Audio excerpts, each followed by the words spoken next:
আদিলদের বাড়ি থেকে ফিরে রাত্রি তানভীরদের বাড়িতে গেল। তানভীর, তুরিন ছাড়াও বাড়িতে আরও আছে তাদের মামা, মামি, নানি আর কাজে সাহায্যকারী মহিলা। সদর দরজা খুলে রাখা। কাজেই রাত্রি বাসার ভিতরে ঢুকে পড়ল। বসার ঘরে নানি, তুরিন ও তুরিনের এক মামাতো বোন বসে আছে। নানি রাত্রিকে ডেকে নিয়ে কাছে বসালেন।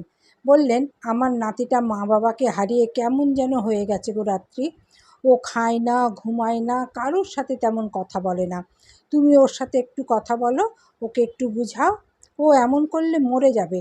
আমার রেহনুমার এত যত্নে গড়া ছেলে এভাবে শেষ হতে পারে না। মেয়েটাকে হারিয়েছি, এখন নাতি নাতনি দুটোকেও হারাতে পারবো না। ওরাই তো আমাদের সব। বলতে বলতে কান্নায় ভেঙে পড়লেন নানি। শাড়ির আঁচলে জল মুছে বললেন, যাও রাত্রি, ওর রুমে গিয়ে ওর সাথে একটু কথা বলো। মা বাবাকে হারালো, ভাইয়ের এমন অবস্থা, মেয়েটা একেবারে শেষ হয়ে যাচ্ছে। রাত্রি তুরিনের দিকে তাকালো। মেয়েটার ফ্যাকাশে মুখ দেখলে হৃদয়ে বড় কষ্ট লাগে। রাত্রি তানভীরের রুমের দরজায় এসে দাঁড়ালো। দরজাটা পুরোপুরি বন্ধ নয়, অল্প কিছুটা ফাঁক হয়ে আছে। ভিতরে আসবো? অনুমতি চাইল রাত্রি। কোনো প্রত্যুত্তর এলো না। ঘুমাচ্ছে নাকি? রাত্রি আরও একটু ফাঁক করল দরজাটা। দেখা গেল তানভীরকে। ঘুমাচ্ছে না, বসে আছে জানালার কাছে। যদিও সে শুনতে পেয়েছে রাত্রির কথা, কিন্তু প্রত্যুত্তর দেয়নি। রাত্রি ভিতরে ঢুকলো। এগিয়ে গিয়ে কিছুটা কাছাকাছি দাঁড়ালো তানভীরের। তানভীরকে দেখতে একদমই ভালো লাগছে না। কেমন পাথরের মতো নিশ্চল, প্রাণহীন।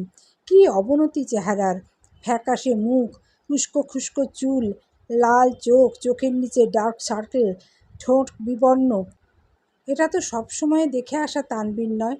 রাত্রি জানতে চাইল, কেমন আছেন আপনি? তানভীর ওদিকে মুখ ঘুরিয়ে বলল, যেন রাত্রি তার মুখ দেখতে না পায়।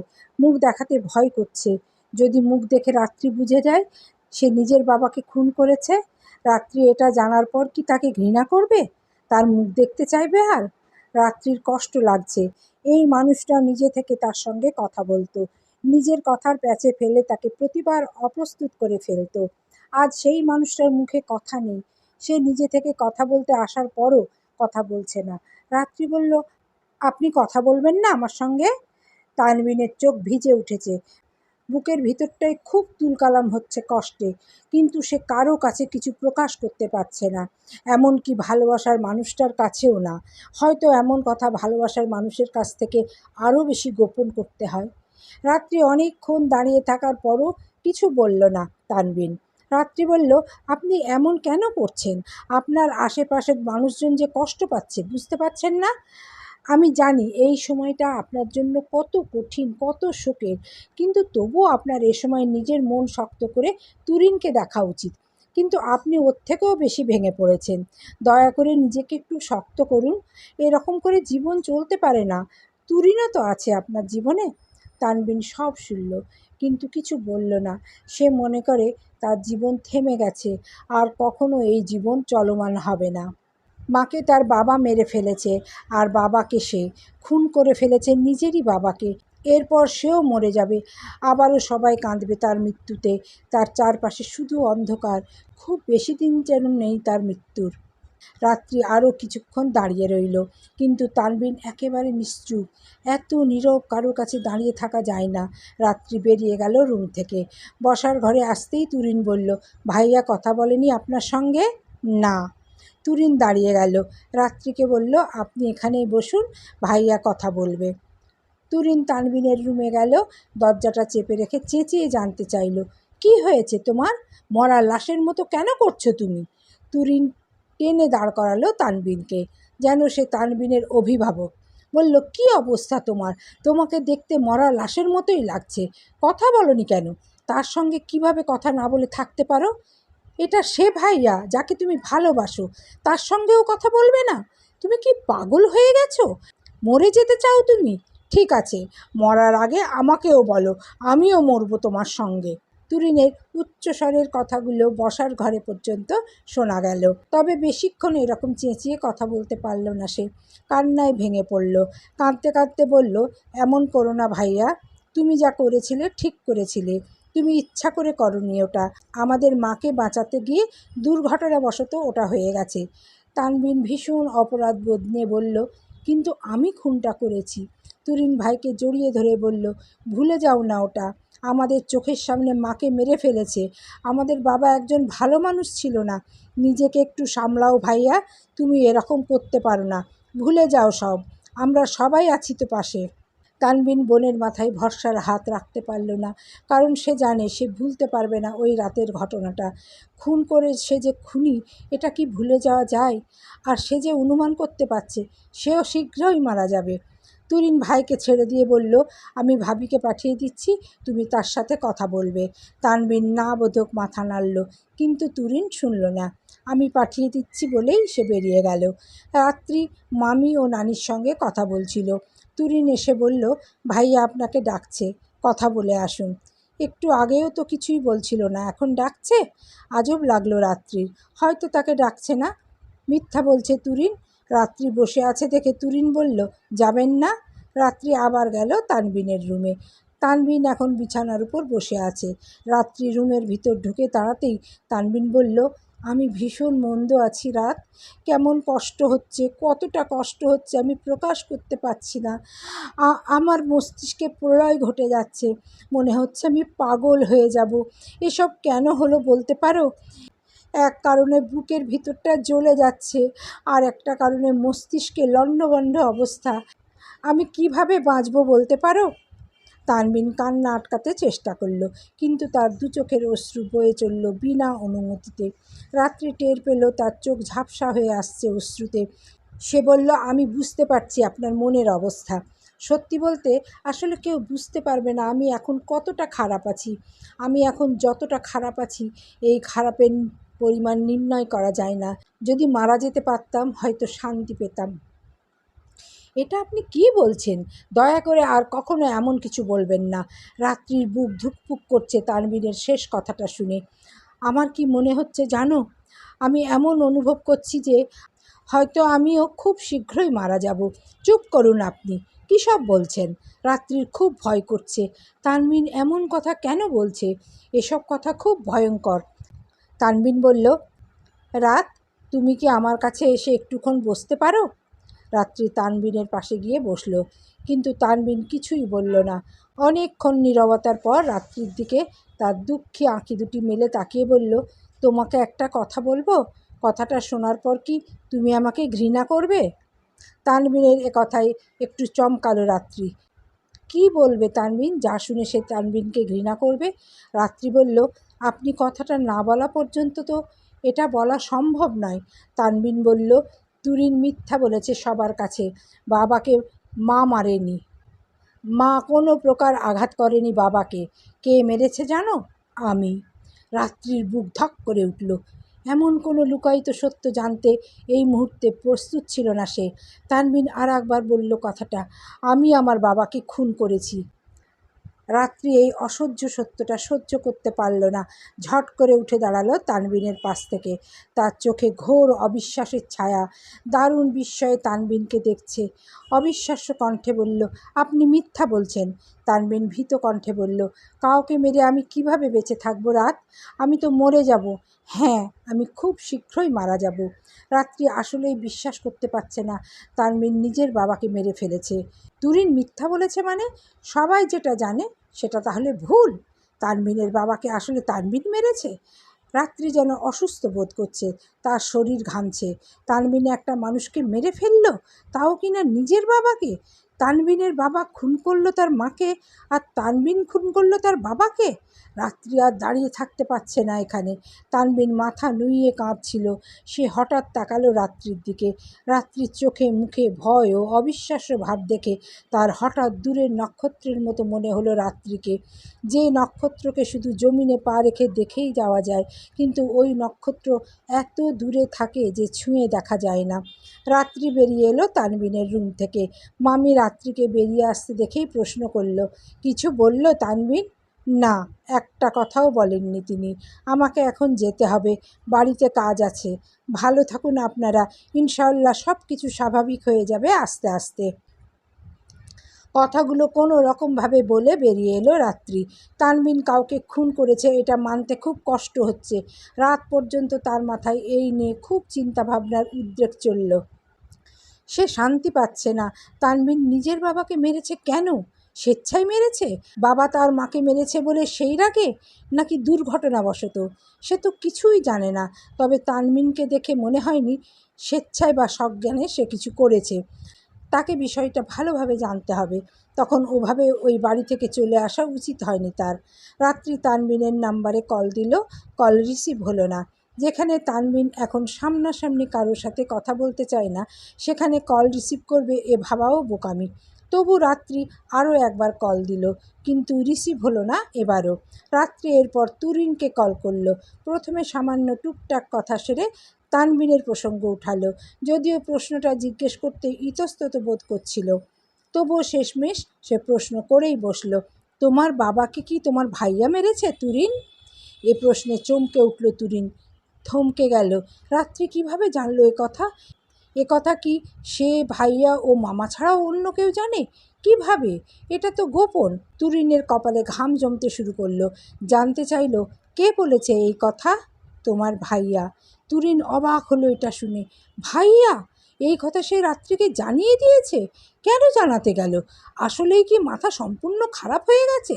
তুরিন বুঝতে পারল রাত্রি বেশি কিছু জানে না, তাহলে তার কাছে প্রশ্ন করতো না। কতটুকু জানে রাত্রি? শুধু যদি জানে বাবাকে তানবিন মেরেছে, তাহলে তো ভুল বুঝবে। কিভাবে কি হলো, কিভাবে মারা গেল তা কি জানে? রাত্রি আবার জানতে চাইল, কেন মারল সে নিজের বাবাকে? তুরিন সে রাতের ঘটনা খুলে বলল রাত্রিকে। বলতে গিয়ে অনেক কাঁদল। অপরাধ বোধ হলো রাত্রির। সে এই কথা জিজ্ঞেস করল বলেই মেয়েটা সেই রাতের কথা মনে করে এত কাঁদছে। রাত্রি সান্ত্বনা দেওয়ার চেষ্টা করলো, কিন্তু কষ্ট আসলে সান্ত্বনা দিয়ে দূর করা যায় না। রাত্রি এবার ভালোভাবে বুঝতে পারছে তানবিনের মানসিক অবস্থাটা। একদিকে মায়ের মৃত্যুর কষ্ট ও আর একদিকে তার করা আঘাতে বাবার মৃত্যু। সব মিলিয়ে তানবিন এত বেশি মানসিক ট্রমায় ভুগছে। একটা মানুষকে মেরে ফেলা অত্যন্ত ভয়ঙ্কর একটা ঘটনা। সুতরাং বিষয়টা তানবিনকে প্রচণ্ড মানসিক ট্রমায় ভোগাবে, এটা স্বাভাবিক। দরজা খোলা মাত্রই অপরিচিত একটা মেয়েকে দেখতে পেল রাত্রি। এ বিল্ডিংয়ের কেউ নয়, হয়তো কারো আত্মীয় হবে, বেড়াতে এসেছে। মেয়েটা বলল, এটা অয়নদের বাসা না? মেয়েটার এ প্রশ্নে একটু আগের ধারণা যে ভুল তা বুঝতে পারল রাত্রি।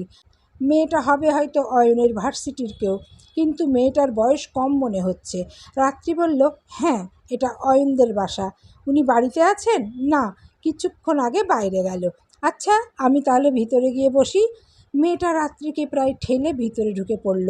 খুব উৎকণ্ঠিত দেখাচ্ছে মেয়েটাকে। ঘরের ভিতর ঢুকে মেয়েটা ঠিকই বসে পড়েছে। রাত্রি মেয়েটার সামনে এসে দাঁড়িয়ে জানতে চাইল, তুমি কে? মেয়েটা চোখ তুলে তাকিয়ে বলল, রোশনি। মেয়েটার নাম এর আগে শোনেনি রাত্রি। অয়ন কখনো কোনো মেয়ের কথাই বলেনি তার কাছে। তবে মেয়েটার এমন আকস্মিক আগমন মোটেই ভালো ঠেকছে না। মেয়েটা কি অয়নের প্রেমিকা? রাত্রি ভাবতে পারছে না অয়নেরও প্রেমিকা আছে। অবশ্য সে তো এখনো নিশ্চিত না। মেয়েটাকে কিছু খেতে দিতে হয়। রাত্রি রোশনিকে বসতে বলে কিচেনে গেল।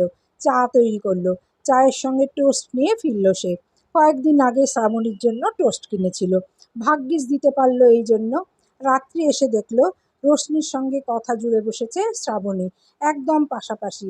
এমন সাধারণত পরিচিত না হলে বসা যায় না। সে শ্রাবণীর কাছে জানতে চাইল, তুমি ওকে চেনো? চিনব না কেন? সে তো রোশনি আপু, পাশের বাড়িতে থাকে। ওই বাড়ির নতুন মালিক তারা। শ্রাবণীর ঝটপট উত্তর। পাশের বাড়িতে থাকে, অথচ কিনা সে একদিনও দেখেনি। এ ব্যাপারটা রাত্রির কাছে খুব অবাকের। সে আস্তে করে বলল, ও। রাত্রি চায়ের কাপটা রোশনির হাতে দিল। সংকোচ বোধ হচ্ছিল তার। পাশের বাড়ির মেয়ে মানে ভালোই ধনী। ধনী ঘরের মানুষরা দরিদ্র ঘরের দেওয়া কিছু নাও খেতে পারে। তবে এ মেয়েটা খেলো, চায়ে টোস্ট ডুবিয়ে খেলো। রাত্রি কোনো অহমিকা উপলব্ধি করতে পারল না মেয়েটার মাঝে, বরং স্বচ্ছ মনের মনে হলো। শান্তি লাগলো রাত্রির। সে এবার জানতে চাইল, অয়নের কাছে কি প্রয়োজন? ওনার সঙ্গে আমার কিছু কথা আছে, কিন্তু বাইরে ওনার আজকাল দেখাই পাওয়া যায় না। সম্ভবত উনি বিকালের টিউশনিটারও সময় বদলেছেন। তাই উপায় না পেয়ে বাড়িতে চলে এলাম। আমি এসেছি বলে কি আপনারা রাগ করেছেন? না না, রাগ করবো কেন? ঘরে অতিথি আসা আনন্দের। কোন ক্লাসে পড়ো তুমি? Inter second year. আচ্ছা। মিথিলা রুম থেকে বেরিয়ে একজন অপরিচিত মেয়ে দেখে প্রশ্ন করল, মেয়েটা কে? রাত্রি প্রশ্নের জবাবে বলল, পাশের বাড়িতে থাকে, রোশনি। অয়ন ফিরেছে। প্রথমটায় রোশনিকে খেয়াল না করেই রুমের দিকে এগোচ্ছিল। হঠাৎ রোশনির উপর চোখ পড়তেই দাঁড়িয়ে গেল সে। কেন যেন মনে হলো মেয়েটা তার জন্যই বসে আছে। খুব রাগ লাগলো অয়নের। রোশনি অয়নকে দেখে দাঁড়িয়ে বলল, আপনার সঙ্গে আমার কথা ছিল। আপনাকে বাইরে কোথাও পাচ্ছিলাম না, তাই বাড়িতে চলে এলাম। আমি আপনাকে ছাড়া। চুপ করুন, ধমকে উঠল অয়ন। সঙ্গে সঙ্গে কণ্ঠস্বর থামল রোশনির। কিন্তু বোনদের সামনে একটা মেয়েকে এরকম ধমকানো উচিত হলো কি না বুঝতে পারছে না। সবার চোখের তারায় কেমন বিস্ময়। মেয়েটা আসলেই কার্টুন। এভাবে তার বাসায় চলে এলো কোন আক্কেলে? অয়ন রোশনির দিকে কঠিন চোখে তাকিয়ে বলল, বাইরে আসুন। বলে অয়ন বাসা থেকে বেরিয়ে গেল। রোশনিও বেরিয়ে গেল অয়নের পিছন পিছন। তিন বোনই অবাক হয়ে চেয়ে আছে তাদের যাওয়ার পানে। বুঝতে পারছে না কি হচ্ছে। মেয়েটার সাথে অয়নের সম্পর্ক কি? অয়ন একদম গেট পেরিয়ে রাস্তায় চলে এলো। এরপর বলল, সমস্যা কি আপনার? আমার বাড়িতে এলেন কোন আক্কেলে? আমি তো বললাম আমার কিছু বলার আছে। কি এমন বলার আছে আপনার, যার জন্য বাড়িতে চলে আসতে হলো? রোশনির কথাটা বলতে ইতস্তত বোধ হচ্ছে, কিন্তু সে সেসব ঝেড়ে ফেলে বলল, আমি চেষ্টা করেছিলাম আমি আপনাকে ভুলে থাকব। আমি চেষ্টা করেছি, বিশ্বাস করুন, কিন্তু আমি ব্যর্থ হলাম। আমার পক্ষে আপনাকে ভুলে থাকা সম্ভব নয়। কথাগুলো পানসে লাগলো অয়নের কাছে। কোনো রূপ প্রভাব ফেলতে পারল না তার মাঝে। সে বলল, এসব ফালতু কথা বলার জন্য আমার বাড়িতে আসা কি আপনার খুব জরুরি ছিল? এগুলো ফালতু কথা? খুব কষ্ট পেল রোশনি। আমার কাছে তো তাই। এসব ভুলে যান, মন দিয়ে লেখাপড়া করুন। আপনার কথা ভেবে আমি খেতে পারি না, ঘুমাতে পারি না, কোনো কাজই ঠিকঠাক করতে পারি না। আর লেখাপড়া, সে তো অসম্ভব। আপনি যা ইচ্ছা তাই করুন, আমার কিছু করার নেই। কেন কিছু করার নেই? আমাকে বিয়ে করে নিলেই তো পারেন। আমি বিয়ে করলে এমন কাউকে বিয়ে করব যে আমার জন্য পারফেক্ট। আমি কি এতই অনুপযুক্ত যে আমাকে বিয়ে করা যাবে না? কেন? আপনার চেয়ে দেখতে কি আমি খুব অসুন্দর? আমাকে নিজের বউ বলে মানুষের সামনে পরিচয় দিতে লজ্জা করবে? হ্যাঁ, লজ্জা করবে।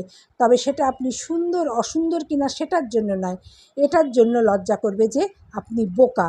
সুখী জীবন ছেড়ে আমার দুঃখের জীবনে এসেছেন, এর জন্য লজ্জা করবে। যাই হোক, আপনার সঙ্গে আমি কথা বাড়াবো না। যা বলার আপনার মাকে বলবো। রোশনি ভয় পেয়ে বলল, মাকে কি বলবেন? বলবো আপনাকে দ্রুত অন্যত্র বিয়ে দিতে, কিন্তু আমি শুধু আপনার স্ত্রী হতে চাই। রাস্তা দিয়ে একটা ছেলে যাচ্ছিল। রোশনির কথা শুনেই ফিক করে হেসে উঠল সে। সম্ভবত হাই স্কুলে পড়া ছেলে। অয়ন বলল, বাড়িতে যান, বেশিক্ষণ বাইরে থেকে লোক হাসাবেন না, আর আবেগ থেকে বেরিয়ে আসুন। অয়ন কথা বলে গেট দিয়ে বাড়ির সীমানায় ঢুকে পড়ল।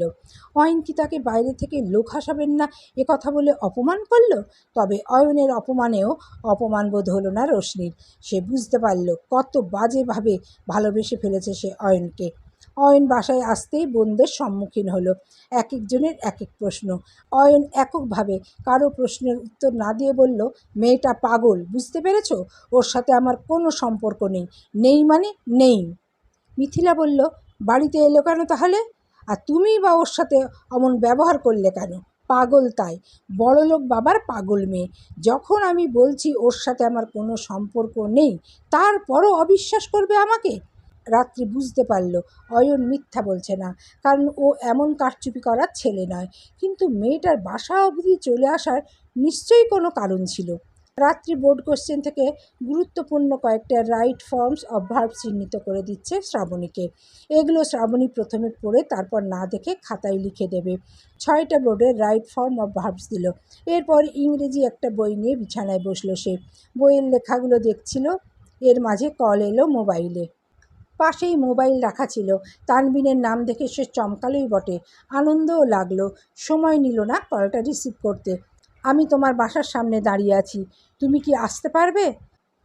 তানবিনের শান্ত কণ্ঠের কথাগুলো কানে আসা মাত্রই বিশ্বাস অযোগ্য ঠেকল রাত্রির কাছে। তানবিন তো রুম থেকে বের হতো না, আর আজ তাদের বাড়ি পর্যন্ত এসে গেছে। নাকি স্বপ্ন? রাত্রি শ্রাবণীর দিকে তাকালো। ওই তো শ্রাবণী পড়ছে। তাহলে এটা তো বাস্তবই। রাত্রি বলল, নিশ্চয়ই আমি আসব। তানবিন কথা না বাড়িয়ে কল কাটল। রাত্রি বিছানা থেকে নেমে মাথায় ভালো করে ওড়না দিয়ে বেরিয়ে গেল রুম থেকে। শ্রাবণী প্রশ্ন করল, যাচ্ছ কোথায়? কে কল দিয়েছে? তবে রাত্রি প্রশ্নের উত্তর দিল না। বাড়ির সম্মুখে দাঁড়িয়ে কথা বলা লোকজনের কাছে দৃষ্টিকটু ঠেকবে, কিন্তু তাতে কিছু করার নেই। তানবিন তার সঙ্গে যে দেখা করতে এসেছে এটাই অনেক। আর তার তো বিয়ে ঠিক হয়ে আছে তানবিনের সঙ্গে। গেট দিয়ে বের হলেই তানবিনকে দেখা গেল।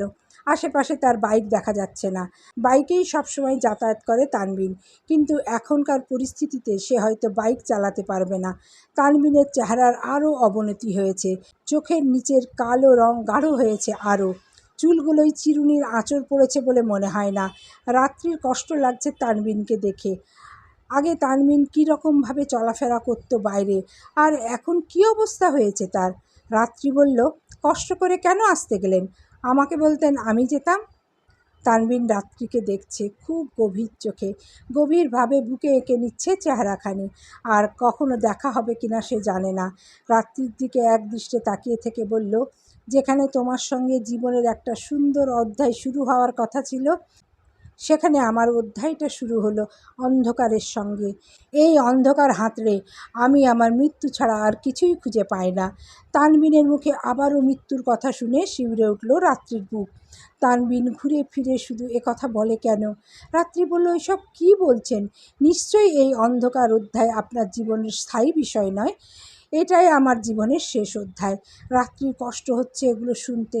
সে বলল, নিশ্চয়ই তা নয়। অন্ধকার চিরস্থায়ী হবে না। সামনে আলোর দিন আসছে, ইনশাআল্লাহ। তানবিন মাথা সামান্য নুইয়ে রেখেছিল, মাথা সোজা করল এবার। তার চোখে পানি জমা হয়ে আছে। বলল, তুমি হঠাৎ করে আমার জীবনে এসেছিলে, আর আমি হঠাৎ করে তোমার জীবন থেকে চলে যাচ্ছি। রাগ করো না প্লিজ, ভালো থেকো বাকিদের সঙ্গে। কী ছিল তানবিনের কথায়? শুনে খুব কষ্ট লাগছে রাত্রির। আঁখি নীর আঁখি হতে লুটিয়ে পড়ে টুপ করে।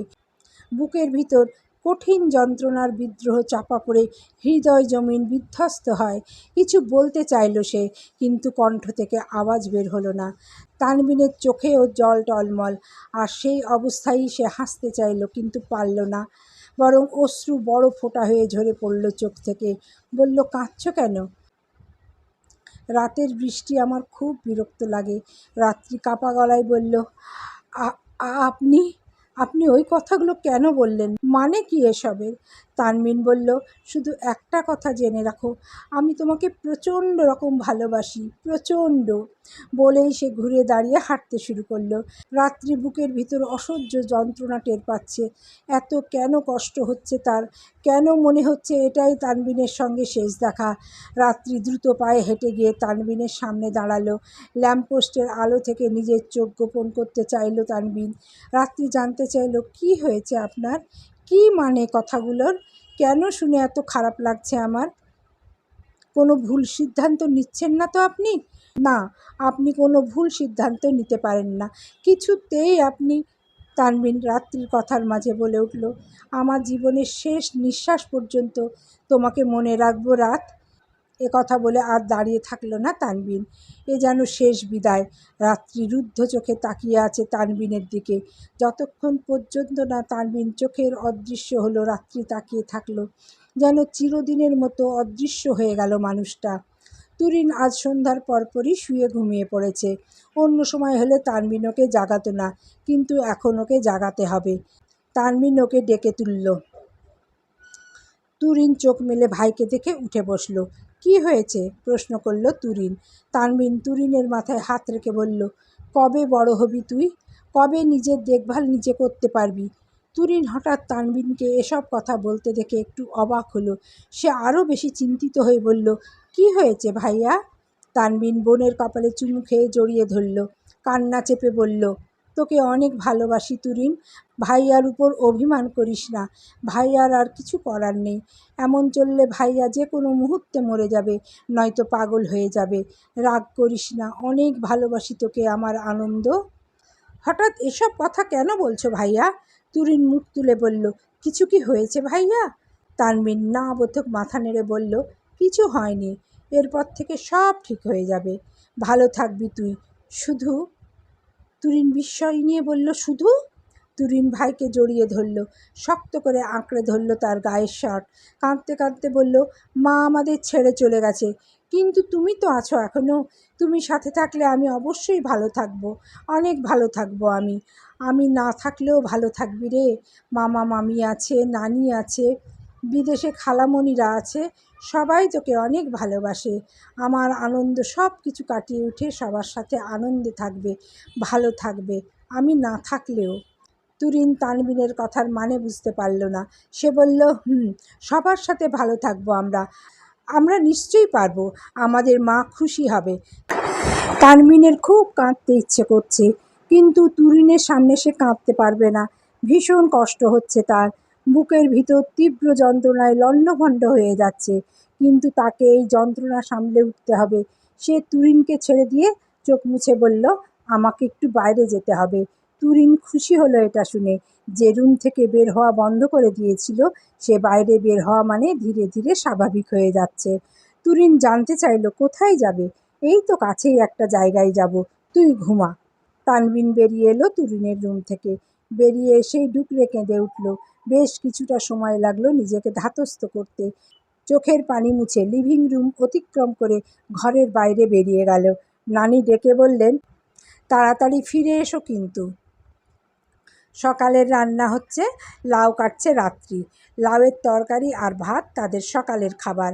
আপু, অয়ন ডাকছে, বার কয়েকই ডেকেছে সে। রাত্রি কিচেন থেকে বলল, আমি এখানে।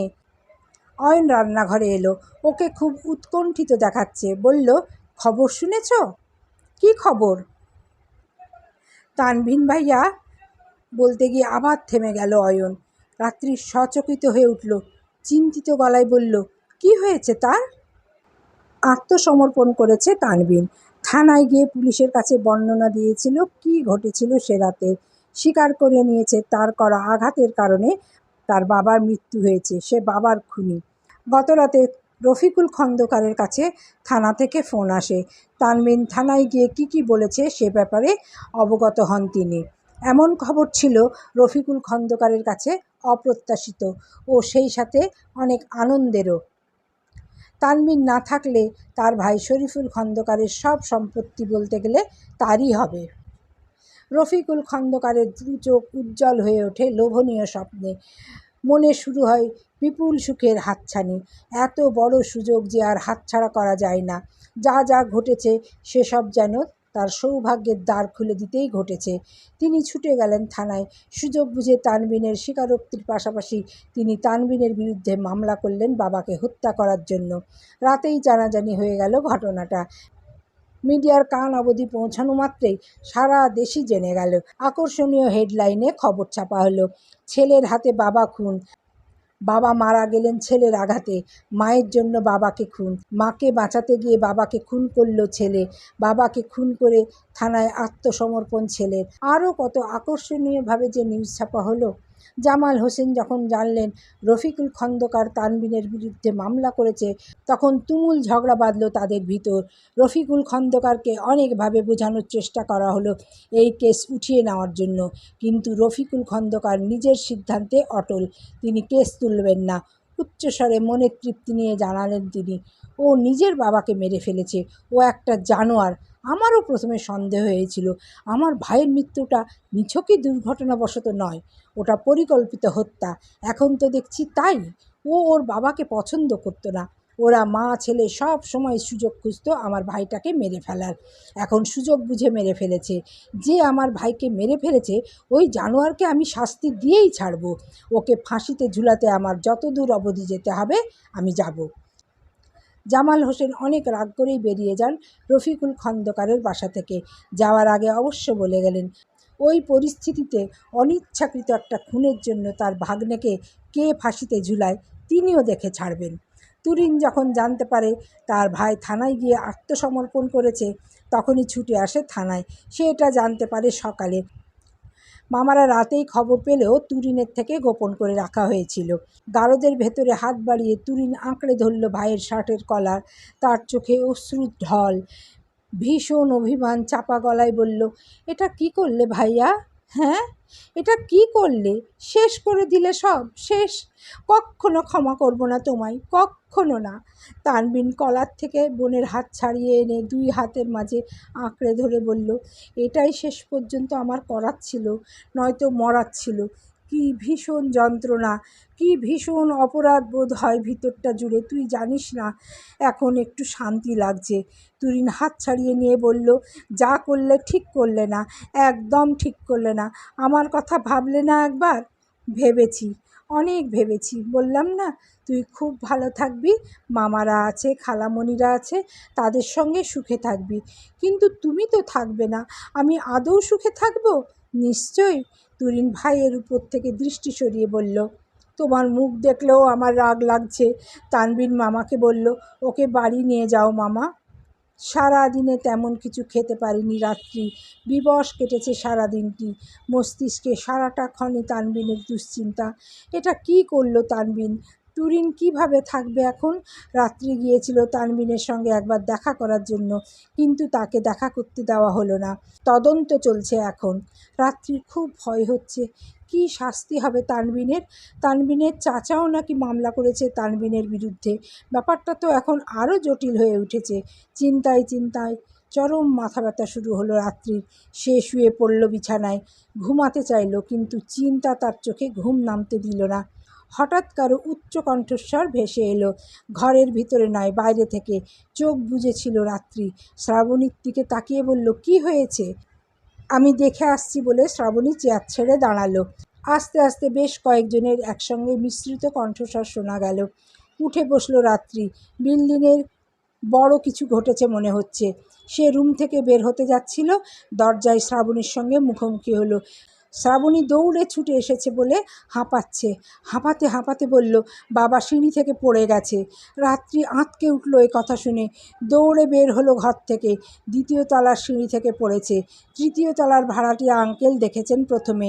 মাথা ফেটে অনেক রক্ত বের হচ্ছে। এমন দৃশ্য সহ্য করতে ভীষণ কষ্ট হলো রাত্রির। সকলের সহযোগিতায় তাকে গাড়িতে করে হাসপাতালে নিয়ে আসা হলো। অয়ন বাসায় ছিল না। খবর পাওয়া মাত্র ছুটে এলো হাসপাতালে। রাত্রি পাথরের মতো নিস্তব্ধ বসে আছে। চোখের পানি শুকিয়ে লেগে রয়েছে গালে। বর্তমান সময়টা খুব বাজে যাচ্ছে, যেন অভিশপ্ত।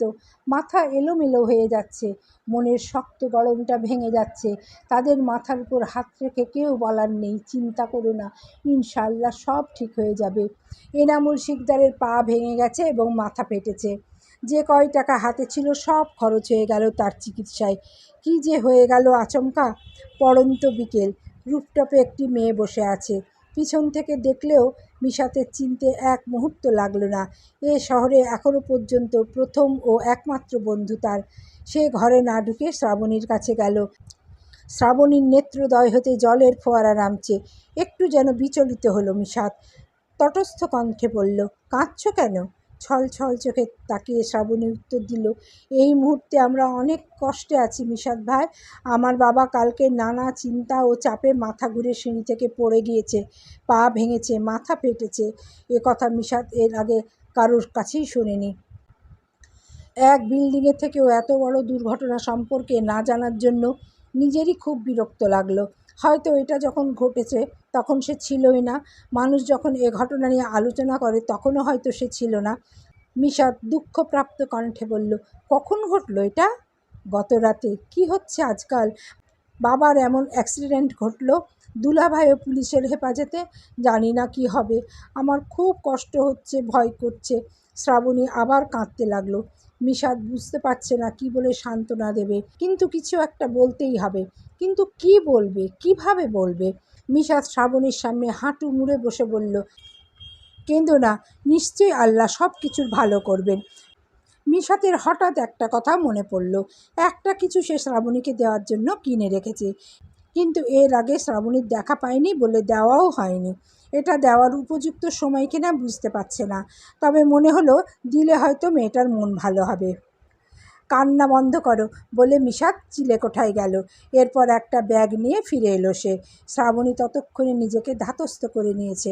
উঠে দাঁড়ানো মাত্রই মিশাত সামনে এসে বলল, ব্যাগটা শ্রাবণীর দিকে বাড়িয়ে দিয়ে বলল, এটা তোমার জন্য। কি এটাই? শ্রাবণী ব্যাগ নিয়ে ভিতরটা দেখালো। একটা লাল ড্রেস। সে বিস্ময়ান্বিত চোখে তাকালো মিশাতের দিকে। মিশাত বলল, বলেছিলাম তো আমার প্রথম পাওয়া বেতনে তোমাকে একটা পোশাক কিনে দেব। আপনি বেতন পেয়েও গেছেন? 1 মাস হলো কখন? হুম, একজন পুরনো গার্ডের অগ্রিম বেতনের দরকার ছিল, তাকে যখন বেতন দিল আমাকেও সেই সঙ্গে দিয়ে দিল। ও। শ্রাবণী জামাটা বের করলো, খুব সুন্দর। সে নিজের যে জামাটা কাঁচি দিয়ে কেটে ফেলেছিল সেই জামাটার মতোই সুন্দর। শ্রাবণীর চোখে জল এলো। একটা পরমানুষও তাকে এত ভালোবেসে তার জন্য পোশাক কিনল। পছন্দ হয়েছে? মিশাত জানতে চাইল। শ্রাবণী মাথা দুলালো, অশ্রু ভেজা চোখে তাকিয়ে বলল, এই যে আপনি আপনার প্রথম পাওয়া বেতনে আমাকে একটা লাল পোশাক কিনে দিলেন, তার বিনিময়ে আমি আমার সারা জীবন আপনার নামে উৎসর্গ করলাম মিশাত ভাই। আপনি বড়লোক না হলেও আমি আপনাকেই বিয়ে করব। মিশাত বাক্যহারা হয়ে গেল। কোনো কিছু উপহার দেওয়ার বিনিময়ে এমন করে তাকে আর কেউ কখনো বলেনি। আজ রাত্রি তানবিনের সঙ্গে দেখা করতে যাবে। তুরিনের মামার সঙ্গে কথা বলেছে সে। মামা কথা বলে রেখেছেন থানায়। একা গেল না রাত্রি, শ্রাবণীকে সঙ্গে নিয়ে গেল। রাত্রির সামনে বিচলিত বোধ করছে তানবিন। রাত্রির দৃষ্টিতে ক্লেশ, বুকের ভিতর যন্ত্রণা হচ্ছে। এই মানুষটার জন্য কখনো এত বেশি কষ্ট পাবে সে কখনো ভাবেনি। তানবিন বলল, কেমন আছো রাত? ভালো থাকার মতো অবস্থা তো রাখেননি। ভালো থাকি কি করে? তানবিন কিছু বলতে পারল না। তার দৃষ্টি জোড়া নত হয়ে গেল। রাত্রি বলল, যা করলেন তা করা কি খুব জরুরি ছিল? তানবিন দৃষ্টি নত রেখে বলল, ছিল। আমি আমার ভিতরের যন্ত্রণাটা সহ্য করতে পারছিলাম না। আর এখন যেই যন্ত্রণাটা সকলকে দিচ্ছেন সেটার কি হবে? দুঃখিত এটার জন্য। রাত্রি ঝরে পড়া অশ্রুর ফোঁটাটা মুছে নিয়ে বলল, আমি অপেক্ষা করব আপনার জন্য। তানবিন চোখ তুলে তাকালো। কয়েক সেকেন্ড কি যেন বোঝার চেষ্টা করল। ডু ইউ লাভ মি রাত? এবার সত্যিই ভীষণ কান্না পাচ্ছে রাত্রির। কি উত্তর দেবে? সে সত্যিই কেঁদে ফেলল। কিছু বলার জন্য ওষ্ঠ্যদ্বয় বিচ্ছিন্ন করা মাত্রই তানবিন বলল, আমার জন্য অপেক্ষা করো না রাত, অপেক্ষা মূল্যহীন। একজন কনস্টেবল এসে তাড়া দিল, কথা আর দীর্ঘায়িত না করার জন্য। রাত্রি তানবিনের থেকে দূরে সরে আস্তে আস্তে তানবিনের প্রশ্নের উত্তরটা মনে মনে জপল, ভালোবাসি কিনা জানি না, কিন্তু যখন আপনি আমার থেকে দূরে সরে গেলেন তখন আমার অদ্ভুত এক অনুভূতি হয়েছে। মনে হয়েছে গুরুত্বপূর্ণ কিছু হারিয়ে ফেলেছি। এমন মনে হওয়াকে কি ভালোবাসা বলে? থানা থেকে বের হয়ে রিকশা নিয়ে বাড়ি ফিরল তারা। শ্রাবণী বোনকে দেখে মনে মনে আহত হচ্ছিল। কারণ কষ্ট চেপে রাখা মুখ দেখলেই বোঝা যায়। রাত্রির মুখও যে তেমন। ভীষণ কালো মেঘ যেন বিরাজ করছে মুখখানিতে। বাসায় এসে শুয়ে পড়ল রাত্রি। ঘুমাতে হবে এখন। ঘুম যদি তার সব দুঃখ কষ্ট কেড়ে নিতে পারে। ঘরে অসুস্থ বাবা, দরিদ্রতা আর সেই সঙ্গে তানবিনের চিন্তা সব মিলিয়ে তাকে ভেঙে চুরে দিচ্ছে। ঘুম ভাঙলেই যদি দেখতে পারত কিচ্ছুটি বদলায়নি, সব আগের মতো। চোখের কোণ বেয়ে জল নেমে বালিশ ভেজাতে থাকে। এমন সময় হঠাৎ শ্রাবণী ডাকল, আপু। শুনেও উত্তর দিতে চাইল না রাত্রি। শ্রাবণী আবার ডাকল। রাত্রি চোখ মুছে ফিরে তাকালো শ্রাবণীর দিকে। কি হয়েছে? তোমার স্টুডেন্ট কল দিয়েছে। তুরিন দিয়েছে ভেবে মোবাইল হাতে নিল রাত্রি। কিন্তু তুরিন নয়, মালিহা। কল রিসিভ করার মানসিকতা নেই এই মুহূর্তে। রাত্রি রিসিভ না করে মোবাইলটা রেখে দিল। শ্রাবণী বলল, আমি রিসিভ করব? করো। শ্রাবণী রিসিভ করলো। তবে মেয়েদের কণ্ঠস্বরের বদলে একটা পুরুষালী কণ্ঠস্বর শোনা গেল। আমি মরে গেলে আমাকে দেখতে আসবেন তো রাত্রি? শ্রাবণী চমকালো, ভয়ও পেল। এ কেমন অবস্থা? কল রিসিভ করা মাত্রই কেউ এমন কথা বলে? সে রাত্রিকে বলল, আপু, কে যেন মারা যেতে চলেছে। রাত্রি সঙ্গে সঙ্গে উঠে বসল। ফোনটা দ্রুত শ্রাবণীর হাত থেকে নিয়ে কানে ধরল। কিন্তু কলটি ততক্ষণে কেটে দিয়েছে। চিন্তার চাপে পাগল প্রায় অবস্থা হলো রাত্রির।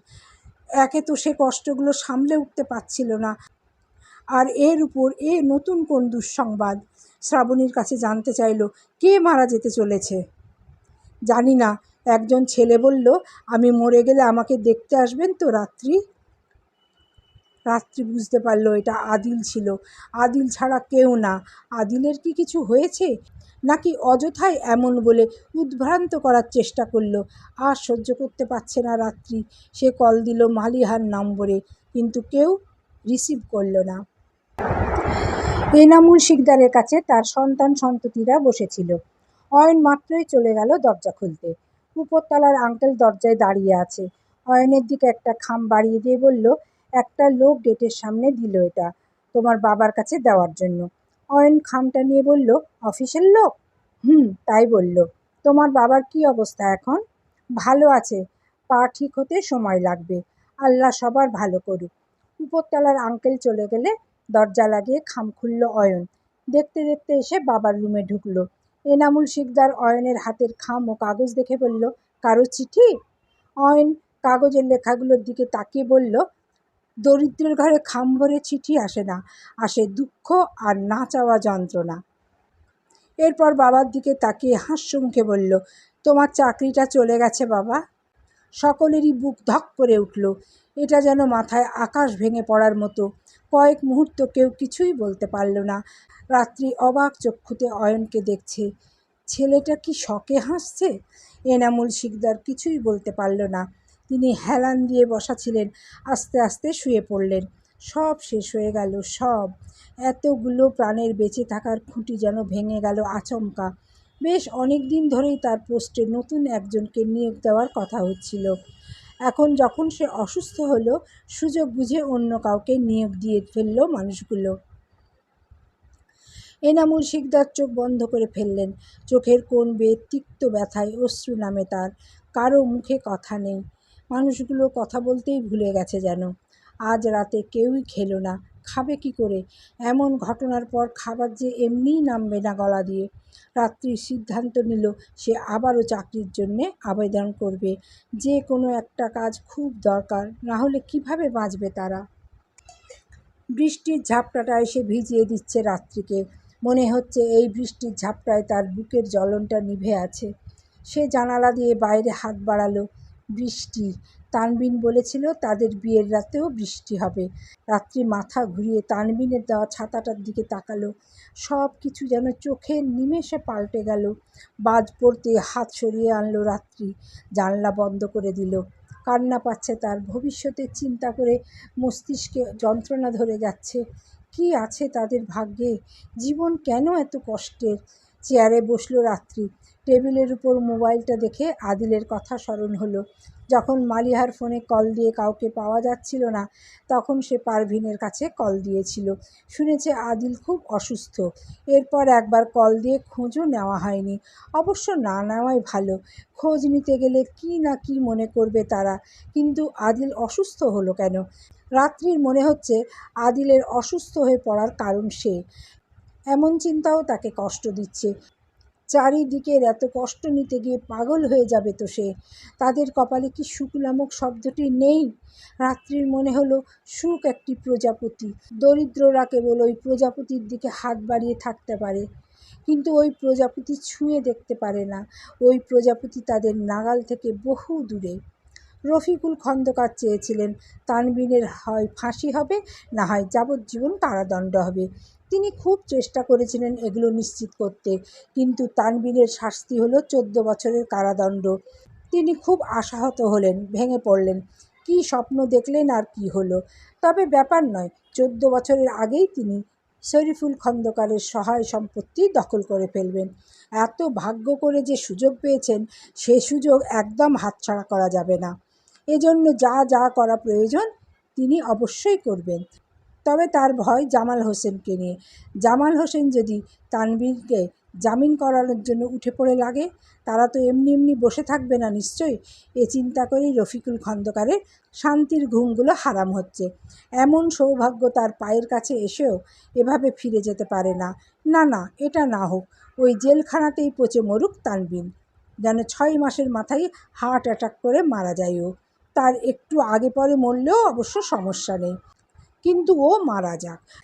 রফিকুল খন্দকার আর একবার পিছন ফিরে তাকালেন। কারও আসার নামগন্ধই নেই। তিনি ভিতরের দিকে এগোতে এগোতে বললেন, সবাই কি ঘুমিয়ে পড়ছো নাকি? ঘরের অন্দর থেকে এবার একে একে সবাই বের হলো। স্ত্রী, পুত্র ও 2 কন্যা। স্ত্রী দরজায় তালা মারলেন। তারা এখন সপরিবারে তানবিনদের বাড়িতে যাচ্ছে। ও বাড়িতে থাকা তাদের হক। অত বড় বাড়ি থাকতে কেন শুধু শুধু এই ছোট বাড়িটাতে পড়ে থাকবে? ও বাড়িটা এখন তাদেরই। সবাই ট্যাক্সিতে উঠে বসলেই ট্যাক্সি চলতে শুরু করলো। কারো কারো জীবনের আনন্দ নিভে গেলে সেখান থেকেই অন্য কারোর জীবনের আনন্দ শুরু হয়। রফিকুল খন্দকারের জীবনেও এখন তেমন সময় চলছে, ভীষণ আনন্দের। রোদের তেজ পড়ে গেছে। উদাস চোখের উদাসী মেয়েটি বসে আছে ছাদে। চেয়ারটি কে রেখেছে ছাদে জানা নেই, তবে ধারণা করা যায় চিলেকোঠার মানুষটি রেখেছে। কারো চেয়ারে এমনভাবে বসে পড়া হয়তো ঠিক হয়নি, কিন্তু এই মুহূর্তে তার কোনো কিছু ভাবার ক্ষমতা নেই। পৃথিবীটা কালো ধোঁয়ার মতো মনে হচ্ছে। বেঁচে থাকার মানেটাই সে আর তার জীবন হাতড়ে খুঁজে পাচ্ছে না। সব কিছু ভীষণ কঠিন মনে হচ্ছে।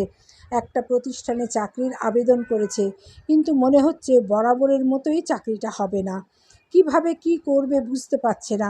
আকাশের দিকে তাকালো রাত্রি, কেঁদে ফেলল। বৃষ্টি হোক, বৃষ্টির পানি তার চোখের পানি মুছে দিক। এই দুর্বিষহ জীবন ভালো লাগছে না। মিশাত জানালা থেকে দেখছে রাত্রিকে। অনেকক্ষণ ধরে মেয়েটা বসে আছে, মনে হচ্ছে কষ্ট বিলাস করছে।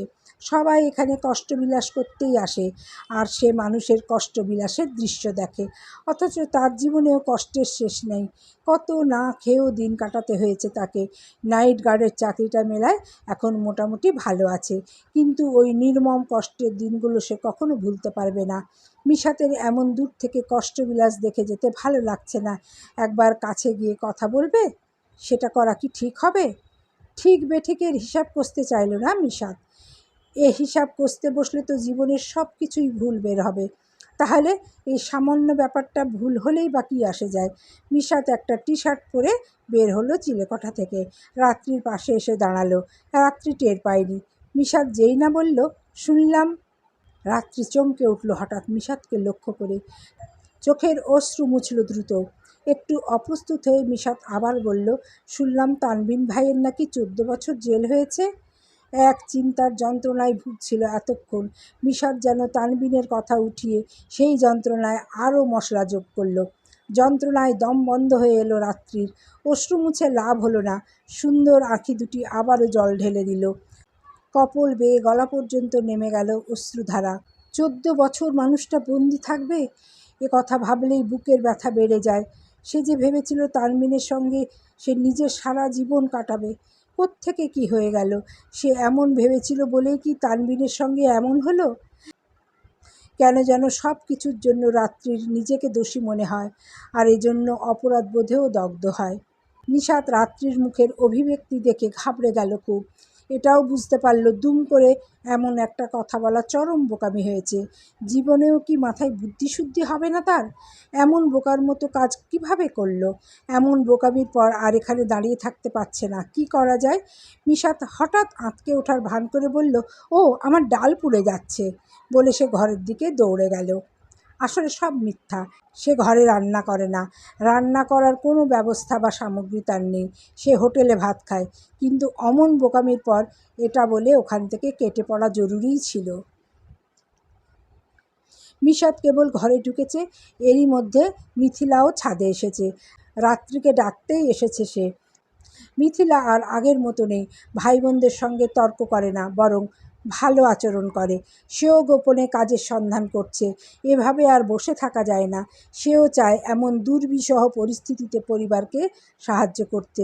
নিচে চল শিগগির। কেন, বাবার কিছু হয়েছে? উৎকণ্ঠা হয়ে উঠল রাত্রি। বাবার কিছু হয়নি। তোর ছাত্রী আছে না, ওই যে মালিহা, ওর মা এসেছে।